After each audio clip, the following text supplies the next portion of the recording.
Bismillahirrahmanirrahim. Assalamualaikum warahmatullahi wabarakatuh. Berjumpa lagi dengan saya, Bayu Cahyono di UBDC Channel.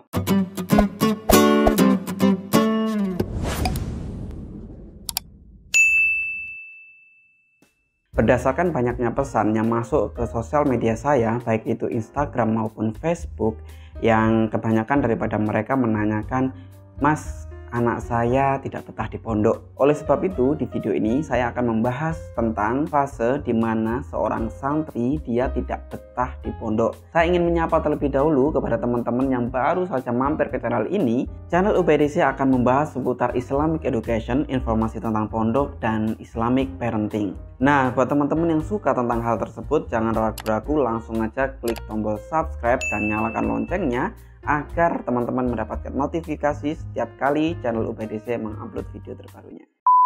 Kali pertama seorang anak merasa tidak betah di pondok dan ingin segera pulang, tidak mau melanjutkan nyantrinya di pesantren, yakni ketika dia baru pertama kali daftar di pesantren dan menjadi anak baru.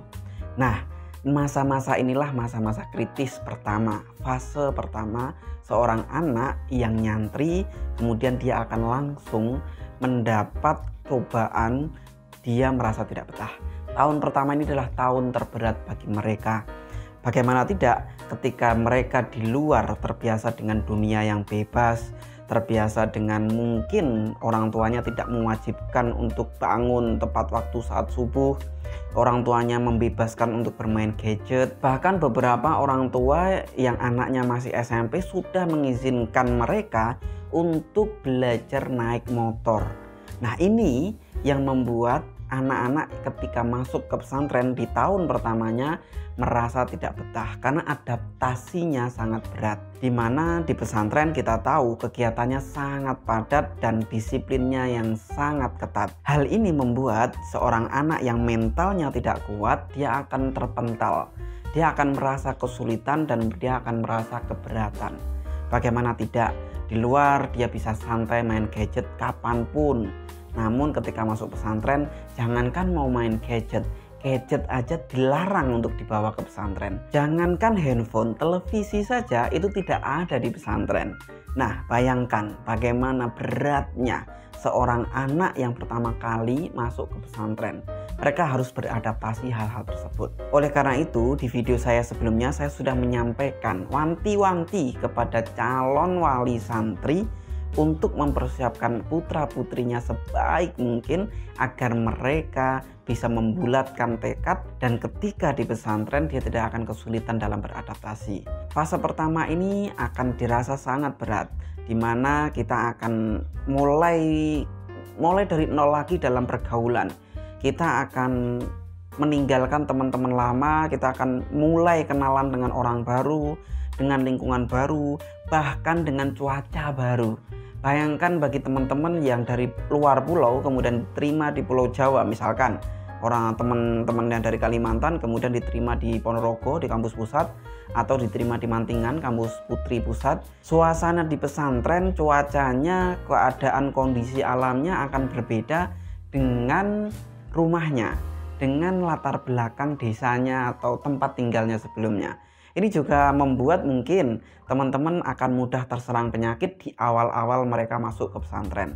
Mudah kena sakit pilek, batuk, kemudian demam, atau bahkan sampai sakit emah. Kenapa? Karena mungkin dia belum terbiasa dalam memanage waktu. Biasanya di rumah dia bebas makan kapanpun, tidak harus dijami, tidak harus jam 7 makan, tidak harus sarapan bahkan. Atau malamnya juga makannya tidak teratur.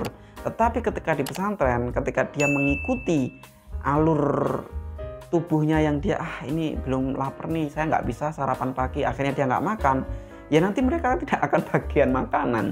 Waktu makannya habis gitu kan. Waktu makannya habis dan dia tidak makan. Akhirnya kalau ini terulang berkali-kali, ada anak yang kemudian kena penyakit MAH. Hal ini biasa di fase-fase pertama. Dan ini juga faktor yang mendukung anak tidak betah atau merasa tidak nyaman sehingga ingin memutuskan untuk pulang. Bagi orang tua tidak perlu khawatir, ini hal yang biasa. Kemudian faktor yang lain adalah ketika dia beradaptasi dengan materi. Bayangkan anak-anak kita yang dari SD mungkin agak sedikit kurang familiar dengan materi-materi berbasis bahasa Arab, entah itu muta'ah, nahwu, shorof, dan sebagainya, yang kita terbiasanya hanya TPA mengaji saja. Kemudian tiba-tiba di pesantren kita harus belajar nahwu, kita harus belajar bahasa Arab, yang mungkin itu sangat berat bagi anak-anak kita. Ini juga menjadi faktor pendukung di fase perdana ini mereka tidak betah, kemudian memutuskan untuk kayaknya pondok tidak cocok buat saya. Kemudian dia pulang dan tidak mau melanjutkan nyantrinya. Banyak hal ya faktor yang mendukung kenapa di fase awal ini akan sangat kritis, akan sangat berat bagi anak-anak kita melanjutkan nyantrinya di pesantren. Secara garis besar saya bisa menyampaikan ini adalah faktor adaptasi, dan ini membutuhkan support yang kuat dari orang tua. Orang tua harus pandai-pandai memotivasi. Jangan kemudian kita menceritakan keadaan di rumah terlebih dahulu, atau kita ceritakan perkembangan teman-temannya yang di luar. Jangan dulu, biarkan dulu mereka menikmati hari-hari awal mereka di pesantren. Pastikan orang tua terus memberikan motivasi, support, nasihat, dan jangan lupa dukung atau penuhi semua kebutuhannya. Jadi kalau ada setiap curhatan, ayah, mama, baju saya hilang, ayah, mama, sepatu saya hilang, orang tua jangan terus kemudian memarahi anaknya, terus menceritakan keburukan pondok. Lu gimana kamu di pesantren kok malah barangnya hilang? Jangan-jangan di pesantren ini tempatnya maling, dan sebagainya dan sebagainya. Ketika orang tua justru mengatakan itu, nanti anak justru akan merasa tidak betah. Dan dia akan apa? Ya akan minta pulang, akan bilang, ayah saya nggak kuat, saya pengen pulang, dan sebagainya. Kehilangan barang di awal-awal anak nyantri di pesantren itu hal yang biasa. Hal yang biasa, tapi saya tidak bilang itu hal yang bisa dibenarkan. Ya, hal yang biasa. Kenapa? Ya karena anaknya masih belum terbiasa ngopeni atau merawat barang-barangnya. Anaknya belum terlatih untuk menjaga, merawat barang-barangnya supaya awet, supaya tidak tertukar dengan barang temannya. Maka sebagai orang tua kita harus bijak-bijak dalam memberikan nasihat dan motivasi. Fase kedua adalah ketika anak dinyatakan tidak naik kelas. Ini sebenarnya bukan aib, tetapi anak-anak akan mendapat beban mental di situ. Ingat, di pesantren itu kejujuran adalah kunci utamanya. Jadi nilai yang diberikan kepada anak-anak kita itu adalah nilai yang murni.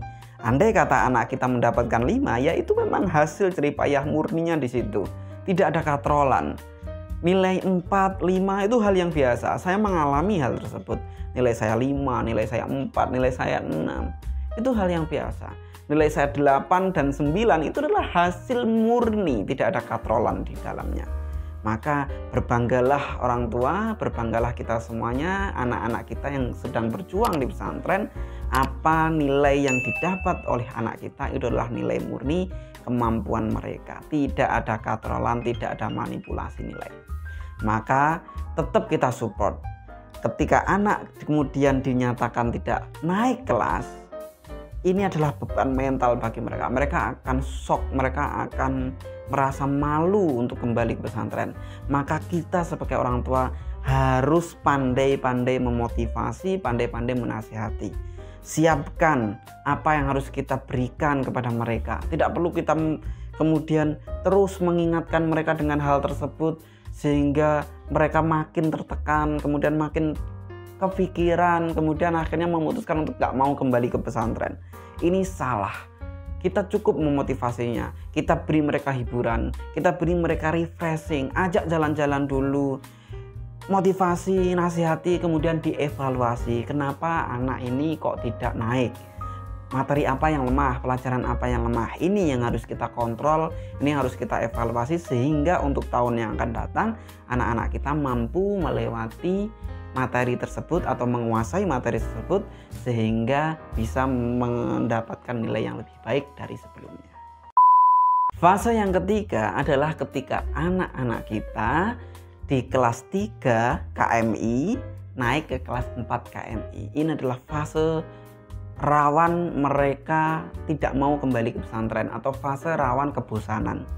Kita bayangkan mereka dengan rutinitas seperti itu, padatnya kegiatan, padatnya kedisiplinan, banyaknya tugas, banyaknya tuntutan, kemudian banyaknya kegiatan, mereka akan bosan, plus mereka juga akan merasa kok teman-teman saya yang di luar enak, mereka bebas main gadget, teman-teman saya di luar sudah bisa pandai naik motor, teman-teman saya di luar sudah boncengan nongkrong di sana sini, ceritanya seru, saya masih di pesantren.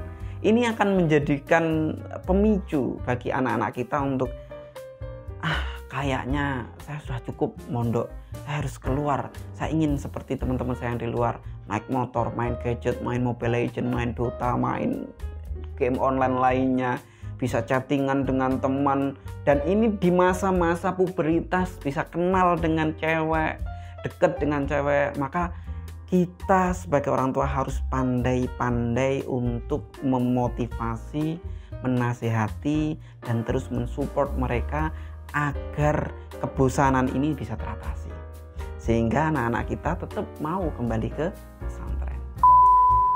Fase yang keempat adalah ketika anak-anak kita duduk di kelas 5, di mana anak-anak kita diberikan amanat menjadi pengurus OPPM, Organisasi Pelajar Pondok Modern, diberi mandat, diberi amanah, mengurus adik-adiknya, mengurus aturan di pesantren, sehingga kadang waktu untuk belajarnya kurang. Jangankan untuk belajar, kadang untuk makan saja dia teledor gitu. Karena apa? Karena mereka banyak tugas. Yang awalnya tugasnya dia hanya belajar dan mengurus diri sendiri, sekarang dia harus belajar dan mengurus adik-adik tingkatnya. Seperti yang saya alami dulu.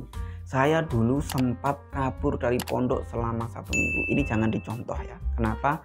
Karena saya depresi, karena saya stres, karena saya sangat kalut. Karena di kelas 5 yang saya alami itu banyak sekali tugas. Dan yang paling membuat saya itu depresi waktu itu adalah kesalahan anggota saya harus bertanggung jawab dan saya ikut dihukum atas kesalahan anggota saya. Dan ini kebanyakan yang menjadi pemicu faktor anak-anak kelas 5 tidak betah di pesantren. Namun ketika anak-anak tersebut mampu melewati, anak tersebut akan menjadi hebat. Alhamdulillah kala itu saya mampu melewati dari krisis tersebut. Jadi di kelas 5 itu adalah saat dimana kita akan menduduki kursi-kursi kepengurusan. Jadi kalau di luar itu OSIS gitu ya. Tapi kalau di pesantren itu namanya OPPM. Di Gontor itu namanya OPPM. Nah tugasnya apa? Menjalankan aturan pondok, mengatur adik-adik tingkat, jam tidur. Kemudian kalau bapak-bapak, ibu-ibu dan teman-teman sekalian ke Gontor itu ada jaros, ada lonceng besar. Nah inilah sebagai timing waktunya, timer waktunya. Teng-teng, oh ini waktunya makan. Teng-teng, ini waktunya masuk kelas. Teng-teng, ini maksudnya waktunya belajar malam. Teng-teng, ini waktunya berdoa. Teng-teng, ini waktunya pemberian kosakata, ilqaul mutaradifat. Teng-teng, ini waktunya tidur. Semuanya diatur, dan siapa yang mengatur? Penggeraknya adalah teman-teman kelas 5 dan kelas 6 yang menjadi pengurus OPPM, Organisasi Pelajar Pondok Modern. Ini sangat berat, tidak mudah. Jangankan mengatur diri sendiri, harus mengatur adik-adik tingkat. Saya sempat down di kala itu. Tuntutan, kewajiban, belum waktu itu materinya makin sulit, pelajaran di kelas makin sulit. Kita harus pandai meningkatkan bahasa kita harus pandai mengikuti materi-materi yang ada yang semakin sulit. Masya Allah, belum lagi mengurus adik-adik kita. Ketika anggota kita melakukan kesalahan, kita juga ikut dipanggil untuk mempertanggungjawabkannya. Disinilah sebenarnya kemampuan leadership kita, kemampuan kepemimpinan kita sedang diajar, sedang diuji, dan sedang dibentuk. Maka ini ujian berat sekali.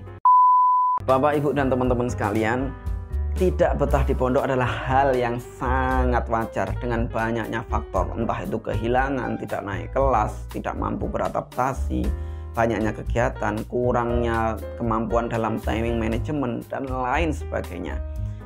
Kuncinya adalah sabar.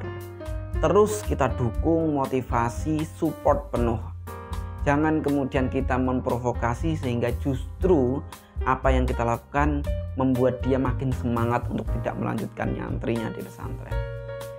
Mungkin itu yang bisa saya sampaikan. Jika ada tips-tips lain atau pengalaman lain daripada bapak-bapak, ibu-ibu, dan teman-teman sekalian, bisa ditulis di kolom komentar. Mohon maaf apabila banyak kesalahan. Dukung terus channel ini dengan cara klik like, subscribe, dan nyalakan loncengnya. Share kepada teman-teman yang lain supaya mereka juga mengetahui channel UPDC, channel yang membahas seputar Islamic Education, informasi pondok pesantren, dan Islamic Parenting. Saya Budi Cahyono, sampai jumpa di video selanjutnya. Assalamualaikum warahmatullahi wabarakatuh.